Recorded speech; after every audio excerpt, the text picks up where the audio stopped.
नमस्कार, RAS exam prep में आपका स्वागत है। आज हम एनवायरनमेंट इकोलॉजी टॉपिक बायोडायवर्सिटी जैव विविधता के पार्ट 01 पर चर्चा करेंगे। आपको बता दें कि ये टॉपिक 4 पार्ट्स में विभाजित है। ये उसका पार्ट 01 है। तो चलिए शुरू करते हैं। तो आप अंत तक जुड़े रहिए। तो चर्चा शुरू करने से पहले एक छोटा सा सवाल है मेरा। क्या आप लोग जानते हैं कि इस धरती पर मौजूद कुल ज्ञात प्रजातियों में से आधे से ज्यादा मतलब 50% से ज्यादा सिर्फ कीड़े हैं? हाँ, ये सच में हैरान करने वाला फैक्ट है। बिल्कुल। इंसान, शेर, हाथी, ये सब तो बस मतलब इस विशाल जीवन चक्र का एक बहुत ही छोटा सा हिस्सा है। आज की हमारी ये चर्चा सीधे हमारे आरएएस परीक्षा के नोट्स और पीपीटी स्लाइड्स पर आधारित है। इसलिए यहाँ जो भी हम डिस्कस करेंगे, हर एक तथ्य परीक्षा के दृष्टिकोण से बहुत बहुत महत्वपूर्ण है। बिल्कुल सही कहा आपने। और पर्यावरण और पारिस्थितिकी यानी एनवायरनमेंट और इकोलॉजी ये कोई मतलब ऐसा रूखा विषय नहीं है जिसे सिर्फ रटना पड़े। मतलब जीवन की इस विशाल दुनिया के बिल्कुल आधार से, बेसिक से शुरुआत करते हैं। पीपीटी की स्लाइड नंबर 2 और 3 के हिसाब से जैव विविधता या बायोडायवर्सिटी को समझने से पहले हमें जीवन की बुनियादी इकाइयों को समझना होगा। हाँ, वो जो 3 इकाइयाँ दी गई हैं। बिल्कुल। तो सबसे पहली इकाई है प्रजाति, यानी स्पीसीज।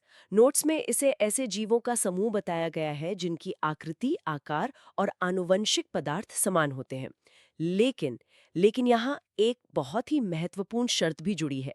ये जीव आपस में प्रजनन करके जननक्षम संतान मतलब फर्टाइल ऑफस्प्रिंग पैदा कर सके। और यही यही जननक्षम संतान वाला जो पॉइंट है ना, ये परीक्षा के लिए सबसे अहम है। अच्छा, वो कैसे? अक्सर स्टूडेंट्स सोचते हैं कि कोई भी दो जीव जो एक जैसे दिखते हैं, वो एक ही प्रजाति के हैं।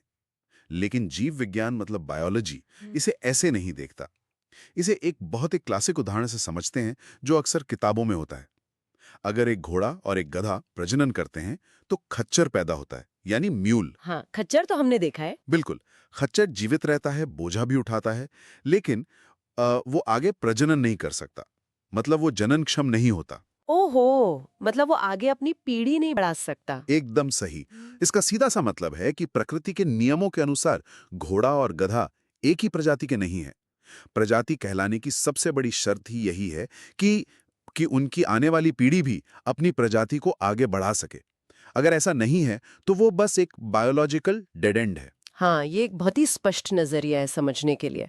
तो प्रजाति के बाद अगली इकाई आती है समुदाय यानी कम्युनिटी, जहाँ विभिन्न पौधों और जंतुओं की प्रजातियां एक साथ रहती है और एक दूसरे पर निर्भर होती हैं। इकोसिस्टम, जिसे स्लाइड में जीवन का स्वतः संचालित और स्वनियंत्रित तंत्र कहा गया है। अगर मैं इसे थोड़ा सरल भाषा में सोचूं, मतलब एक एनालॉजी दूं, तो मान लीजिए कि प्रजाति एक परिवार है। अच्छी एनालॉजी है। हाँ, और जब बहुत सारे अलग-अलग परिवार एक जगह रहते हैं, तो वो एक समुदाय या मोहल्ला बन जाता है। और पारितंत्र यानी इकोसिस्टम वो पूरा का पूरा शहर है। हाँ, और उस शहर को सुचारू रूप से चलने के लिए कुछ बुनियादी ढांचे की भी जरूरत होती है ना? बिल्कुल होती है। उस शहर में बिजली की ज़रूरत है, जो पारितंत्र में ऊर्जा प्रवाह यानी एनर्जी फ्लो है। राशन और भोजन की जो व्यवस्था है, वो हमारी खाद्य श्रृंखला या फूड चेन है। और जल खनिजों की आपूर्ति के लिए भू-जैव रासायनिक चक्र चल रहे हैं। एकदम परफेक्ट एनालॉजी है ये, याद रखने के लिए। है ना? वन, घास के मैदान, मरुस्थल, नदियाँ, झीलें, ये सब इस विशाल शहर के ही अलग-अलग रूप हैं। हम्म, और इस शहर की संरचना जैविक मतलब पेड़-पौधे, जीव और अजैविक मतलब हवा, पानी, मिट्टी, इन घटकों से मिलके बनती है। बिल्कुल। जब ये पूरा तंत्र एक साथ मिलकर काम करता है, तभी तभी जीवन पनपता है। हम्म। और इसी तंत्र में मौजूद विजीवन की जो विभिन्नता है, उसे ही हम जैव विविधता कहते हैं। हम्म। अब परीक्षा के दृष्टिकोण से इस शब्द का जो इतिहास है वो बहुत दिलचस्प है। हम्म। 3 नाम हैं जो नोट्स में भी दिए हैं, जिन्हें लेकर अक्सर स्टूडेंट्स को कंफ्यूजन होता है। हाँ, डैसमैन, रोजन और विल्सन, है ना? हाँ, बिल्कुल। तो सबसे पहले 1968 में 1968 में रेमंड एफ डैसमैन ने जैविक विविधता यानी बायोलॉजिकल डाइवर्सिटी शब्द का इस्तेमाल किया था। फिर 1985 1985 में वॉल्टर जी रोजन ने इसे थोड़ा छोटा करके जैव विविधता यानी बायोडाइवर्सिटी शब्द का मतलब पहली बार प्रयोग किया। अच्छा, तो रोजन ने बायोडाइवर्सिटी शब्द गढ़ा और फिर 1986 में प्रसिद्ध वैज्ञानिक E.O. विल्सन का नाम आता है, जिन्होंने इसे एक संकल्पना के रूप में लोकप्रिय बनाया। बिल्कुल। इसका मतलब है कि अगर परीक्षा में सीधा सवाल पूछता है कि जैव विविधता शब्द सबसे पहले किसने दिया या प्रयोग किया, तो हमें उत्तर वॉल्टर जी रॉजन टिक करना है। एकदम सही। लेकिन अगर सवाल ऐसे आता है कि इस अवधारणा को विज्ञान और आम जनता के बीच लोकप्रिय किसने बनाया, तब हमारा उत्तर E.O. विल्सन होगा। हाँ, क्योंकि शब्द गढ़ने में और उसे एक वैश्विक आंदोलन या कॉन्सेप्ट बनाने में बहुत फर्क होता है।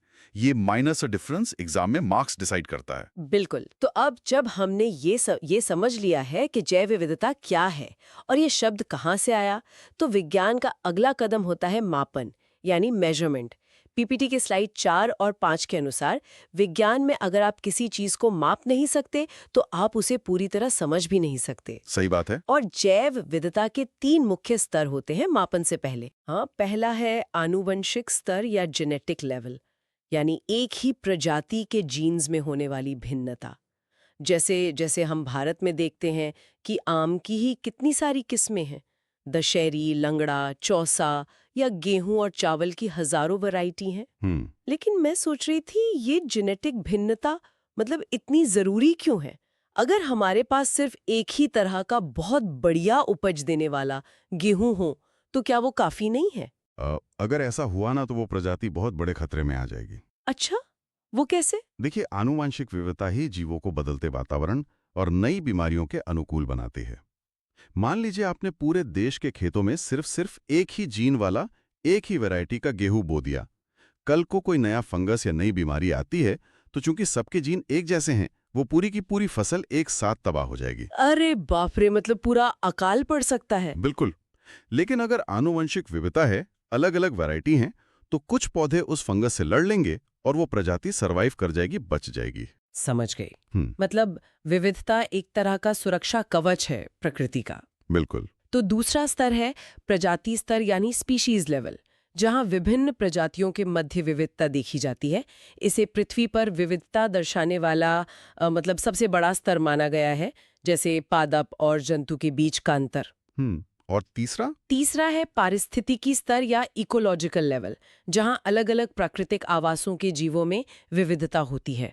जैसे मरुस्थल में रहने वाले जीव घास के मैदानों या घने जंगलों में रहने वाले जीवों से बिल्कुल अलग होते हैं। एकदम सही। और इसी विविधता को, जो अभी हमने तीनों स्तर डिस्कस किए, इन्हें मापने के लिए R.H. विटेकर ने एक बहुत ही शानदार पैमाना दिया था, जिसे अल्फा, बीटा और गामा विविधता कहते हैं। हाँ, ये अल्फा, बीटा, गामा सुनकर ना थोड़ा गणित की, मैथ्स की याद आ जाती है। इसे कैसे डिकोड करें? नोट्स में अल्फा के बारे में बताया गया है कि ये बहुत छोटे या स्थानीय स्तर पर, लोकल लेवल पे होता है। मान लीजिए एक निश्चित जंगल में कुल 105 प्रजातियां हैं, तो वहां की अल्फा विविधता 105 हो गई। बिल्कुल, बहुत सिंपल है अल्फा। और गामा विविधता एक वृहद भौगोलिक क्षेत्र के लिए है, मतलब पूरे रीजनल इलाके का समग्र मापन। लेकिन ये जो बीटा है ना, ये थोड़ा कंफ्यूजिंग है। नोट्स में लिखा है कि ये 2 पारितंत्रों की तुलना है और यह प्रजातियों के प्रवासन यानी माइग्रेशन से प्रभावित होता है। एक मिनट रुकिए, क्या बीटा मापन वास्तव में यह बताता है कि कौन सा जानवर एक जंगल से दूसरे जंगल जा रहा है? ये एक बहुत ही तार्किक सवाल है। इसे ऐसे समझते हैं। अल्फा हमें बताता है कि एक खास जगह पर कुल कितनी प्रजातियां हैं। हाँ। और गामा उस पूरे बड़े इलाके की कुल प्रजातियों को दर्शाता है। अच्छा, तो बीटा क्या है? बीटा विविधता दरअसल एक बदलाव की दर, मतलब रेट ऑफ चेंज को मापती है। जब हम एक पारितंत्र से दूसरे पारितंत्र में जाते हैं तो प्रजातियां कितनी तेजी से बदल रही हैं। अच्छा, तो ये दर है। हाँ, जब जानवर माइग्रेट करते हैं तो वह इकोसिस्टम से दूसरे इकोसिस्टम में आते जाते रहते हैं। इससे उन 2 जगहों के बीच कुछ प्रजातियां कॉमन हो जाती हैं। प्रवासन की वजह से ये साझापन या ओवरलैप बढ़ता या घटता रहता है। इसलिए बीटा विविधता लगातार बदलती है। ये इकोसिस्टम की गतिशीलता को मापने का एक तरीका है। ओहो, तो ये सिर्फ एक स्थिर संख्या नहीं है, ये इकोसिस्टम के बीच होने वाले लेन-देन को मापता है। ये बहुत ही दिलचस्प है। अब जब हम इस मापन को समझ चुके हैं, तो चलिए स्लाइड 6 और 7 के अनुसार दुनिया के नक्शे पर नजर डालते हैं। बिल्कुल। इसके कुछ बहुत ही स्पष्ट और प्राकृतिक नियम है। पहला नियम अक्षांश यानी लैटिट्यूड के आधार पर है। भूमध्य रेखा यानी इक्वेटर से ध्रुवों की ओर, पोल्स की ओर जाने पर विविधता घटती है। दूसरा ऊंचाई या एल्टीट्यूड, मैदानी भाग से पहाड़ों की ऊंचाई की ओर जाने पर विविधता कम होती है। और तीसरा जल की गहराई, समुद्र के किनारों से गहरे गहरे अंधेरे हिस्सों में जाने पर विविधता कम होती है। और इन तीनों नियमों के पीछे का जो विज्ञान है ना, वो एक ही है, ऊर्जा और स्थिरता। वो कैसे? देखिए, भूमध्य रेखा पर मैदानों में और समुद्र के उथले पानी में सूर्य की ऊर्जा सबसे ज्यादा मिलती है और तापमान वर्ष भर लगभग स्थिर रहता है। जहां जहां सूर्य की ऊर्जा ज्यादा होगी, वहां प्रकाश संश्लेषण यानी फोटोसिंथेसिस ज्यादा होगा। हाँ, पेड़ पौधे ज्यादा होंगे। बिल्कुल, पौधे ज्यादा पनपेंगे और उन पर निर्भर जीव भी। जैसे जैसे आप ध्रुवों की तरफ, पहाड़ों की चोटी पर या समुद्र की गहराइयों में जाते हैं, ऊर्जा कम होती जाती है और जीवन के लिए, सर्वाइवल के लिए संघर्ष कठिन होता जाता है। और शायद यही कारण है कि भूमध्य रेखा के पास मौजूद अमेज़न वर्षावन में दुनिया की सर्वाधिक, मतलब सबसे ज्यादा जैव विविधता पाई जाती है। नोट्स में इन्हें पृथ्वी के फेफड़े यानी लंग्स ऑफ द प्लैनेट कहा गया है, क्योंकि ये पृथ्वी की लगभग 20% ऑक्सीजन का उत्पादन करते हैं। बिल्कुल। इसके अलावा उष्णकटिबंधीय वन, शीतोष्ण वन यानी टेम्परेट फॉरेस्ट, नमभूमि क्षेत्र यानी वेटलैंड्स और प्रवाल भित्तियां जिन्हें कोरल रीफ्स कहते हैं, ये सब उच्च विविधता वाले क्षेत्र हैं। हाँ। उष्णकटिबंधीय वनों में अधिक विविधता के 3 मुख्य कारण गिनाए गए हैं नोट्स में। समय, मतलब वहां का वातावरण लाखों सालों तक अबाधित रहा, जलवायु जो स्थिर और अनुमानित है, और प्रकाश यानी अधिक सौर ऊर्जा। एकदम सही। ये से बहुत ट्रिकी हो सकता है। अच्छा, वो विरोधाभास क्या है? देखिए, ये बहुत ही हैरान करने वाली बात है कि उष्ण कटिबंधीय वनों में, ट्रॉपिकल फॉरेस्ट में सबसे ज्यादा जीव जंतु और घने पेड़ पौधे होते हैं।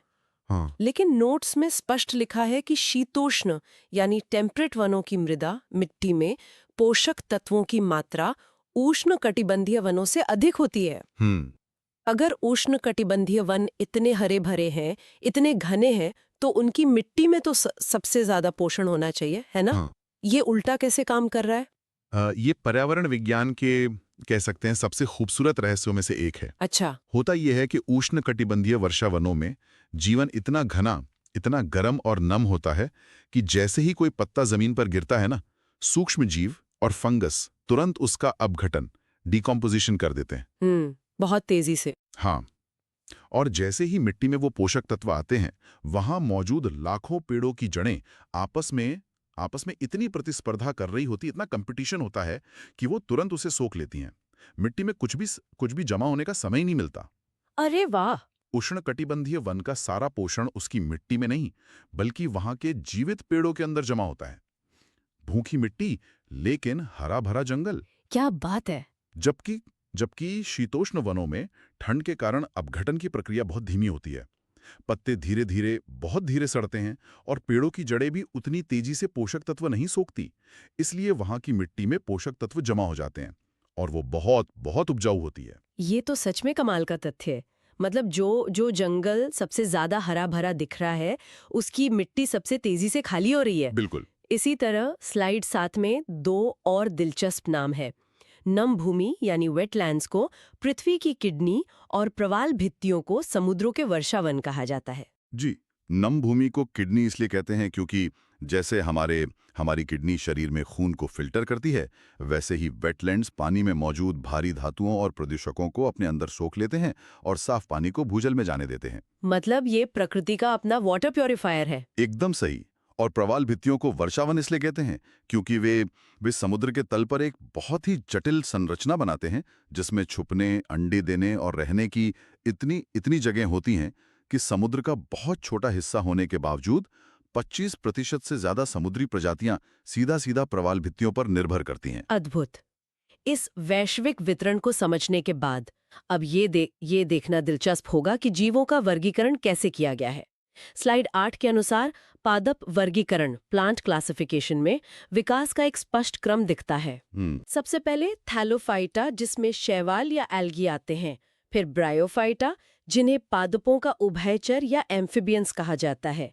इसके बाद टेरिडोफाइटा जैसे फर्न, फिर अनावृत बीजी जिम्नोस्पर्म्स और अंत में आवृत बीजी यानी एंजियोस्पर्म्स। ये अनावृत बीजी और आवृत बीजी हैं, ये सुनने में बहुत तकनीकी शब्द लगते हैं। इनका असल मतलब क्या है? इसे विकास या एवोल्यूशन की कहानी की तरह देखिए। अच्छा। जीवन पानी में शुरू हुआ तो थैलोफाइटा या शैवाल पानी में ही रहते हैं। जब पौधे जमीन पर आए तो ब्रायोफाइटा बने। इन्हें उभयचर इसलिए कहते हैं क्योंकि भले ही ये जमीन पर रहते हैं, लेकिन प्रजनन के लिए इन्हें पानी की नमी की जरूरत होती है। जैसे मेंढक को होती है। बिल्कुल। फिर जब पौधे पूरी तरह जमीन पर बसने लगे तो बीज वाले पौधे आए। अनावृत बीजी यानी नग्न बीज वाले पौधे, जिनके बीजों पर कोई फल या कवर नहीं होता, जिसे पाइन या चीड़ के पेड़। हाँ, चीड़ के पेड़ पहाड़ों पर होते हैं। हाँ, और विकास के सबसे उन्नत, सबसे एडवांस चरण में आवृत बीजी आए, यानी वो पौधे जिनके बीज एक सुरक्षित फल या कवर के अंदर होते हैं, जैसे आम, सेब या गुलाब। आज धरती पर सबसे ज्यादा यही आवृत बीजी पौधे पाए जाते हैं। ये वर्गीकरण तो मतलब बहुत ही तार्किक है। जंतु वर्गीकरण में भी दो मुख्य भाग दिए गए हैं, अकशेरुकी यानी इनवर्टेब्रेट्स बिना रीढ़ वाले, और कशेरुकी यानी वर्टेब्रेट्स रीढ़ वाले। कशेरुकी जंतुओं का जो विकास क्रम है वो भी पानी से जमीन की तरफ ही जाता है। सबसे पहले मछली, फिर उभयचर जैसे मेंढक जो पानी और जमीन दोनों पर रह सकें। उसके बाद सरीसृप यानी रेप्टाइल्स जैसे सांप या छिपकली जो पूरी तरह जमीन के अनुकूल हुए।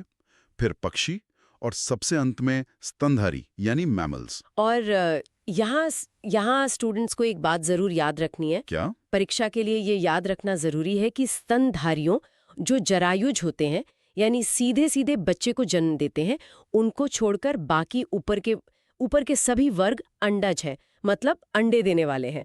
ये बहुत अच्छा पॉइंट है याद रखने के लिए।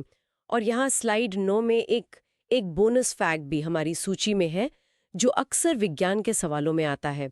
साइनोबैक्टीरिया, जिसे नीलहरित शैवाल भी कहते हैं। हाँ, ये बहुत इंपॉर्टेंट है। नोट्स बताते हैं कि ये ऐसे सूक्ष्म जीव हैं जिनमें प्रकाश संश्लेषण, अपना भोजन बनाने और हवा की नाइट्रोजन को मिट्टी में स्थिर करने यानी नाइट्रोजन फिक्सेशन दोनों की क्षमता होती है।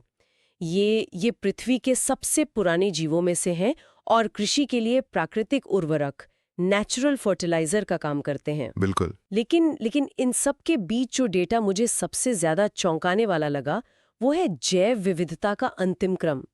अगर हम धरती पर प्रजातियों की संख्या देखें तो सबसे ज्यादा कीट वर्ग यानी इंसेक्ट्स हैं, उसके बाद पादप वर्ग प्लांट्स हैं, और फिर मछली वर्ग हैं। मतलब कीड़े संख्या और विविधता में पौधों से भी आगे हैं। ये क्रम परीक्षा के लिए बहुत बहुत महत्वपूर्ण लग रहा है। यही वो रहस्य है जिसका जिक्र आपने बिल्कुल शुरुआत में किया था ना। हाँ, कीड़ों ने धरती के हर वातावरण के अनुकूल खुद को ढाल लिया है।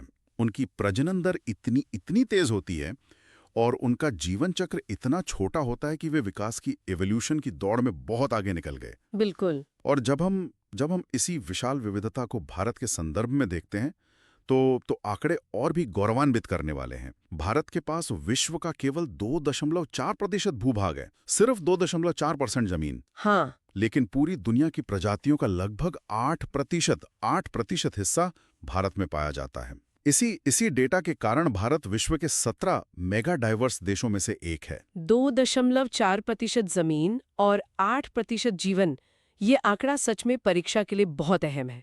हिमालय से लेकर पश्चिमी घाट और रेगिस्तान से लेकर तटीय इलाकों तक हमारे पास इतने अलग अलग तरह के पारितंत्र हैं जो इतनी विविधता को संभालते हैं। बिल्कुल सही। अब स्लाइड 10 और 11 पर चलते हैं। एक बड़ा सवाल उठता है, इस विशाल विविधता को बचाना मतलब इतना जरूरी क्यों है? अगर कोई एक छोटी सी प्रजाति गायब हो जाए तो क्या ही फर्क पड़ेगा? बहुत फर्क पड़ेगा। इसे समझाने के लिए पॉल एरलिच की रिविट पोपर परिकल्पना का जिक्र है। नोट्स में एरलिच ने पूरे इकोसिस्टम को एक हवाई जहाज माना है और उसमें रहने वाली हर प्रजाति को उस जहाज को जोड़ने वाले रिविट्स यानी पेंच या कील। अब सोचिए, अगर हवाई जहाज का हर यात्री एक एक पेच निकालकर अपने साथ घर ले जाने लगे, मतलब प्रजातियां विलुप्त होने लगे, तो शुरू में तो जहाज को कुछ नहीं होगा, वो उड़ता रहेगा। हाँ, तुरंत नहीं गिरेगा। लेकिन जैसे जैसे ज्यादा पेच निकलेंगे, जहाज खतरनाक रूप से कमजोर होता जाएगा। और सबसे महत्वपूर्ण बात, कौन सा पेच निकला है ये तय करेगा कि जहाज गिरेगा या नहीं।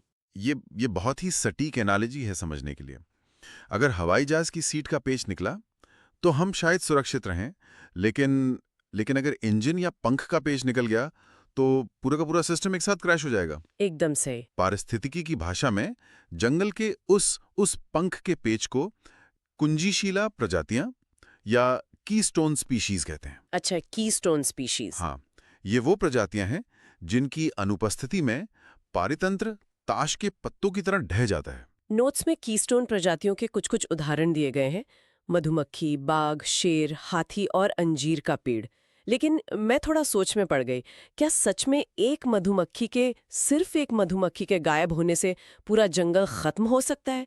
ये सुनने में थोड़ा अतिशयोक्ति, मतलब एग्जैजरेशन नहीं लगता? सुनने में जरूर लग सकता है, लेकिन विज्ञान के नजरिए से ये बिल्कुल कड़वा सच है। वो कैसे? देखिए, मधुमक्खी कीस्टोन क्यों है?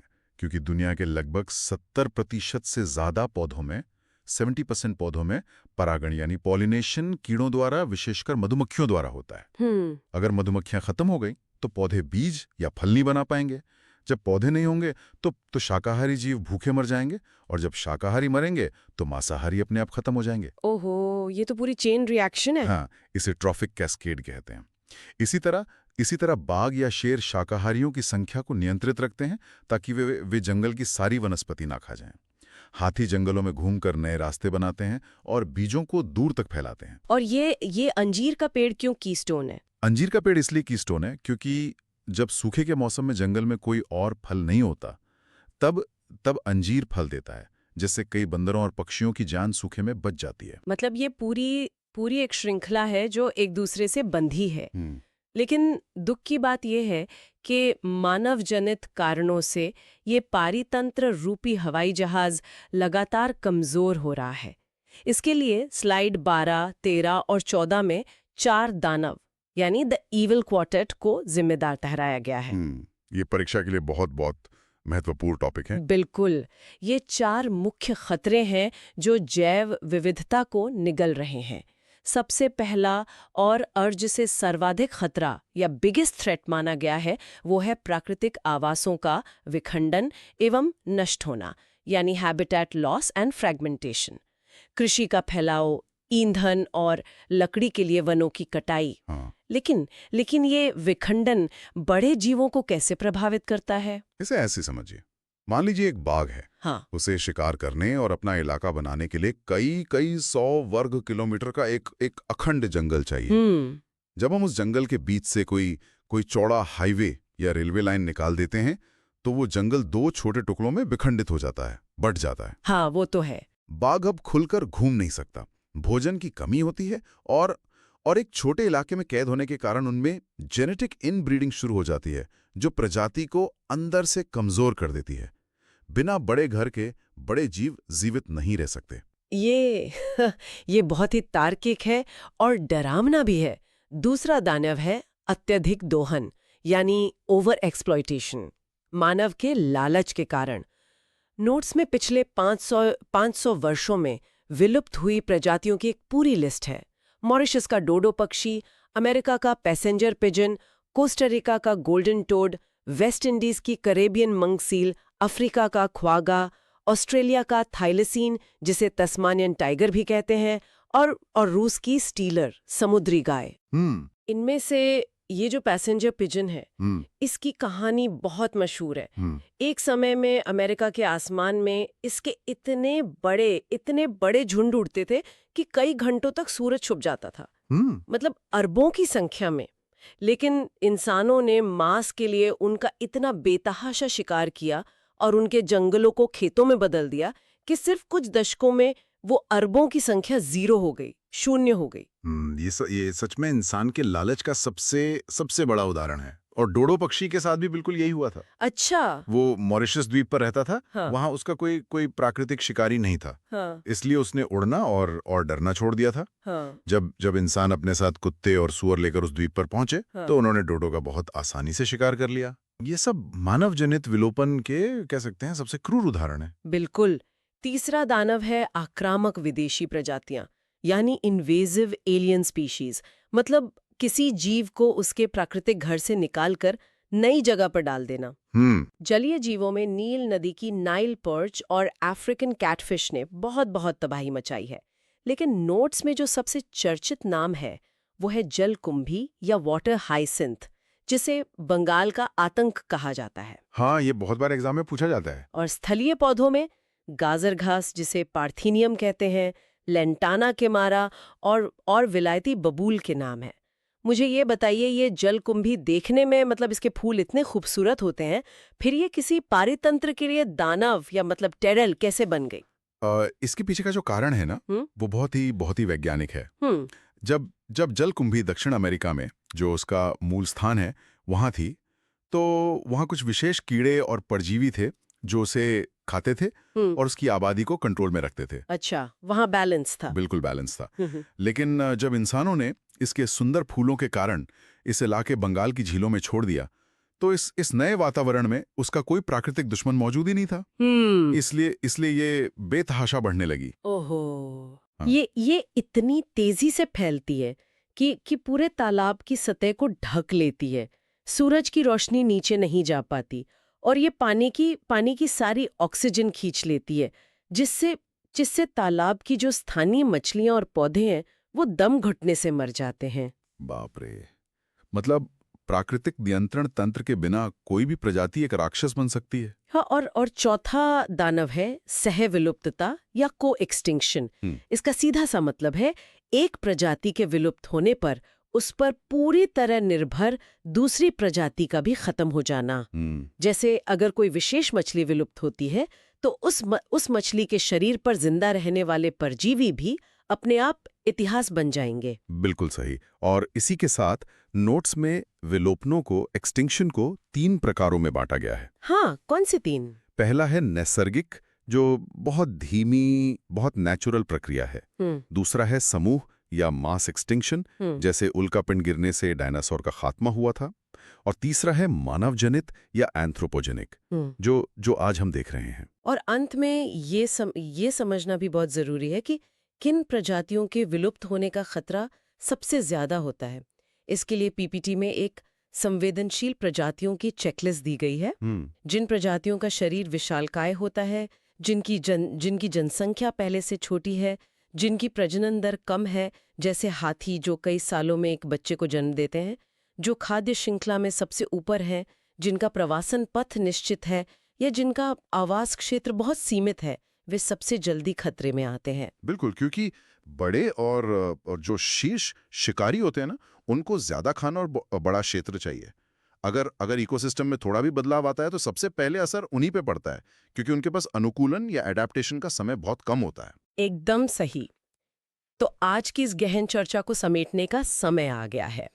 चलिए जल्दी से 60 सेकंड में क्विक रिविजन कर लेते हैं। आज हमने शुरुआत की प्रजाति से लेकर पारितंत्र रूपी शहर तक के सफर से। हमने देखा कि डैज़मैन, रॉजन और विल्सन ने जैव विविधता शब्द को कैसे आकार दिया। मापन में हमने अल्फा, जो कि स्थानीय है, बीटा, जो प्रवासन और बदलाव की दर है, और गामा, जो क्षेत्रीय है, उनको समझा। फिर हमने जाना कि भूमध्य रेखा पर विविधता ज्यादा क्यों है और उष्ण वनों की मिट्टी खाली क्यों रहती है। बिल्कुल। वर्गीकरण में हमने अनावृत बीजी से लेकर स्तनधारियों तक का विकास देखा और जाना कि धरती पर कीड़े सबसे ज्यादा हैं। भारत का 2.4% भूमि और 8% प्रजातियों का अहम आंकड़ा देखा। फिर हमने एहरलिच के हवाई जहाज और कीस्टोन प्रजातियों को समझा और अंत में उन 4 दानवों की चर्चा की: आवास विनाश, अत्यधिक दोहन, विदेशी प्रजातियों का आतंक और सहविलुप्तता। बहुत ही बढ़िया समरी दी आपने। धन्यवाद। और यहाँ मैं आप सभी को बता दूं कि जैव विविधता विषय का दूसरा पार्ट यानी पार्ट 02 जल्दी आने वाला है, जो आपकी परीक्षा की तैयारी को और भी मजबूत करेगा। आपको ऐसे ही RS नोट्स आधारित बेहतरीन वीडियोस और नोट्स चाहिए तो हमारे YouTube channel RS exam prep को सब्सक्राइब करें और इस वीडियो को लाइक करें। अधिक जानकारी और बेहतरीन नोट्स के लिए हमारे Telegram channel RS exam prep से भी जुड़ें। लिंक और जानकारी वहां उपलब्ध है। धन्यवाद। इस चर्चा को खत्म करने से पहले मैं सभी स्टूडेंट्स के लिए एक विचार छोड़ के जाना चाहूंगा। बिल्कुल। हमने बात की कि पृथ्वी के इतिहास में सामूहिक विलोपन या मास एक्सटिंक्शन पहले भी पहले भी 5 बार प्राकृतिक रूप से हो चुके हैं और हर बार प्रकृति ने खुद को फिर से बनाया है। इंसान भी तो इसी प्रकृति का ही उत्पाद है। तो क्या हमारे लालच और इस तथाकथित विकास के कारण आज जो छठा मानव जनित विलोपन हो रहा है, वो उसे प्रकृति की ही एक बेहद तेज चलने वाली प्रक्रिया है? या फिर हमने विकास की इस अंधी दौड़ में प्रकृति के उन बुनियादी नियमों को ही हमेशा के लिए तोड़ दिया है, जो जीवन को सहेज कर रखते हैं? इस पर विचार कीजिएगा। मिलते हैं अगले पार्ट में।